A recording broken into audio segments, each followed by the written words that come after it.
माँ की ममता। हमें अम्मा जी उस वक्त जहर लगती जब वो सर्दियों में ज़बरदस्ती हमारा सर धोती। लेक्स कैप्री रेक्सोना किसने देखे थे। खजूर मार्का साबुन से कपड़े भी धुलते थे और सर भी। आंखों में साबुन कांटे की तरह चुभता और कान अम्मा की डांट से लाल हो जाते। हमारी ज़रा सी शरारत पर अम्मा आग बगोला हो जाती और कपड़े धोने वाला डंडा उठा लेती जिसे हम डुमनी कहते थे, लेकिन मारा कभी नहीं। कभी आइन वक्त पर दादी जान ने बचा लिया, कभी बाबा ने और कभी हम ही भाग लिए। गांव की रौनकों से दूर आइन फसलों के बीच हमारा डेरा था। डेरे से पगडंडी पकड़कर गांव जाना अम्मा का सबसे बड़ा शॉपिंग टूर हुआ करता था और उस टूर से महरूम रह जाना हमारी सबसे बड़ी बदनसीबी। अगर कभी अम्मा अकेले गांव चली जाती तो वापसी पर हमें मरूंगे से पिलाने की कोशिश करती।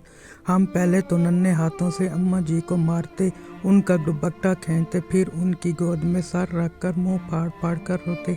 कभी अम्मा गांव साथ ले जाती तो हम उछलते कूदते खुशी खुशी उनके पीछे पीछे भागते। शाम गए जब गांव से वापसी होती तो हम बहुत रोते। हमें गांव अच्छा लगता था। माँ, हम गांव में कब रहेंगे? मेरे सवाल पर अम्मा वही घिसा पिटा जवाब देती, जब तू बड़ा होगा, नौकरी करेगा, बहुत से पैसे आएंगे, तेरी शादी होगी, वगैरह वगैरह। यूं हम माँ बेटा बातें करते करते तारीख डेरे पर आ पहुँचते। मुझे याद है गांव में पापा मुजफ्फर के यहाँ शादी का जश्न था। वहाँ जलने बुझने वाली बत्तियाँ भी लगी थीं और पटाखे भी फूट रहे थे। मैंने माँ की बहुत मिन्नत की कि रात इधर ही ठहर जाएं, लेकिन वो नहीं मानी। जब मैं माँ जी के पीछे रोता रोता गांव से वापस आ रहा था तो नियत में फतूर आ गया और चुपके से वापस गांव लौट गया।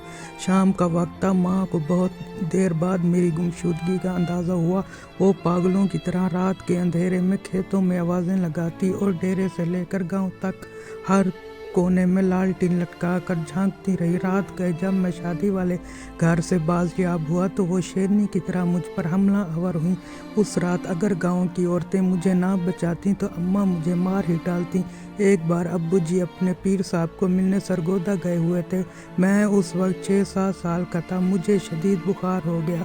अम्मा जी ने मुझे गर्म चादर में लिपेटकर कंधे पर उठाया और खेतों से गुजरती 3 किलोमीटर दूर गांव के अड्डे पर डॉक्टर को दिखाने ले गईं। वापसी पर एक खाले को फलांगते हुए वो खेत में गिर गईं, लेकिन मुझे बचा लिया। उन्हें शायद घुटने पर चोट आई।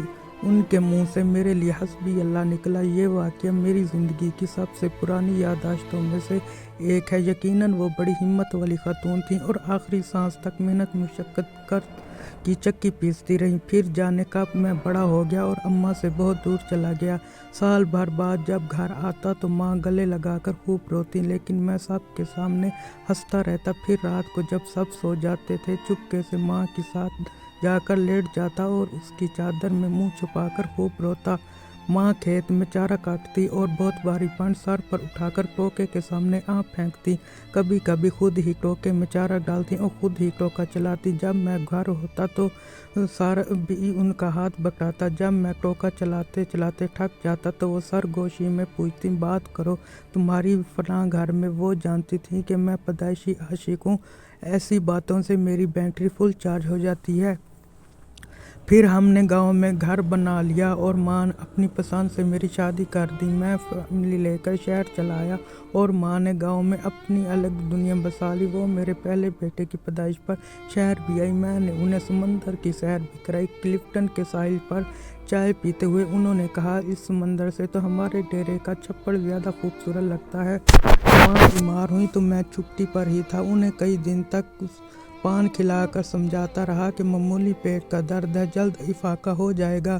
फिर दर्द बढ़ा तो शहर के बड़े अस्पताल ले गया, जहां डॉक्टर ने बताया कि जिगर का कैंसर आखिरी स्टेज पर है। खून की फौरी ज़रूरत महसूस हुई तो मैं खुद ब्लड बैंक बेड पर जा लेटा। माँ को पता चला तो उसने दुख से देखकर इतना कहा, क्यों दिया खून, खरीद लाता कहीं से, पागल कहीं के। मैं मुश्किल इतना कह सका, अम्मा, खून की चंद बूंदों से तो वो कर्ज भी अदा नहीं हो सकता जो आप मुझे उठाकर गांव डॉक्टर के पास लेकर गई थी। और वापसी पर खाला फिलांगते हुए गिर गई थी। वो खिलखिलाकर हंसी तो मैंने कहा, अम्मा मुझे माफ़ कर देना, मैं तेरी खिदमत ना कर सका।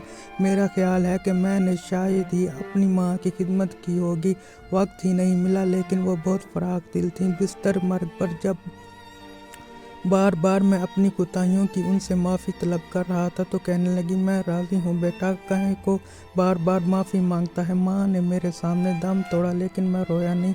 दूसरे दिन सर भारी होने लगा तो कब्रिस्तान चला गया और कब्र पर बैठकर मुंह फाड़ कर रोया। माँ से बिछड़े मुद्दत हो गई। अब तो यकीन भी नहीं आता कि माँ कभी इस दुनिया में थी भी कि नहीं। आज बैतुल्लाह का तवाफ़ करते हुए पठानों और सूडानियों के हाथों फुटबॉल बनता बनता जाने कैसे दीवार काबा से जा टकराया हूँ। लगा जैसे मुद्दतों बाद फिर एक बार माँ की गोद में पहुँच गया हूँ। वही सुकून जो माँ की गोद में आता था, वही अपनायत, वही मोहब्बत जिसमें खौफ का उनसर भी शामिल था। इस बार मुंह फाड़ कर नहीं, धाड़े मार मार कर रोया। 70 माओं से ज़्यादा प्यार करने वाला रब्बे काबा और हम सदा के शरारती बच्चे।